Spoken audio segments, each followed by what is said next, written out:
Yo mga G, magluluto pala tayo ng sa pinaka-paborito nating ulam, yan dinuguan. Pero ang gagamitin natin dito mga G, laman loob ng baboy. Bali toti na lang pala yung nabili natin pero okay na yan. May kasamang isaw na rin pala yan. Tapos timplahan lang natin ng ng asin. Tapos pakuluan lang natin. Tapos ito naman yung dugo ng baboy, lagyan natin ng suka, tapos gata.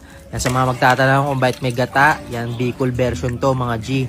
So yan, durug-durugin lang natin hanggang sa maging masaya na tayo. Tapos ito naman yung pinakuluan nating toti. Yan, hanguin na natin yan. Siguro mga 1 oras ko pinakuluan yan mga G.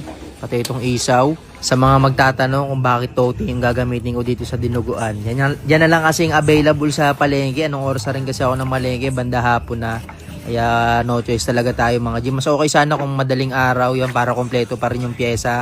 Pero okay na yan. Masarap yan toti. Karaniwang ginagamit yan sa lugaw. Tapos yan, hiwalan tayo ng luya. Yan, pinuhin lang natin. Tapos lagyan natin yan. Tapos hiwa na rin tayo ng sibuyas. Yan, gayahin nyo lang hiwa ko. Pero depende sa trip nyo. Ito naman, bawang. Yan, 1 ulo ng bawang yan. Yan, durugin lang natin hanggang sa maging masaya na tayo. Tapos yan, maglalagay din pala tayo mga G ng, ng tanglad. Yan, para bawas lang sa tsaka pampasarap din yan mga G. Baka may magalit na naman dyan ha. Yan, kanya-kanya tayo ng luto. Tapos yan, gisa lang tayo ng luya, sibuyas, bawang. Yan, papula-pulay lang natin. Tapos i-follow up na natin itong mga laman loob. Bali mga G, nagdagdag rin pala ako ng ng balunan ng manok. Balunan lang, walang atay. Tapos yan, timplala natin ng mga paminta, laurel, betchin. Tapos yan, halu-haluin lang natin hanggang sa pumula. Ang pag pumula, edi pumula na. Yan, lagyan natin ng toyo. Yan, titimplala natin. Tapos suka. Medyo damihan nyo na ng suka. Tapos ito, lagyan natin ng siling green.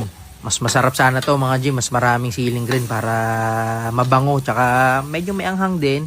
Tapos ayan, lagyan natin tong dugo na natin, pinrep natin kanina, nilamas-lamas na din natin yung kanina. Tapos halu-haluin lang natin, yan hanggang sa kumulo. Yan pagka yan, timpla-timpla lang natin ng asin, pakiramdaman nyo rin yung lasa, tapos lagyan natin ng suka. Yan din yung isa sa magpapasarap sa dinuguan natin, yung control lang asim, yung suka. Tapos lagyan natin ng sili, yan. Kasi kinakulangan ako sa anghang mga G.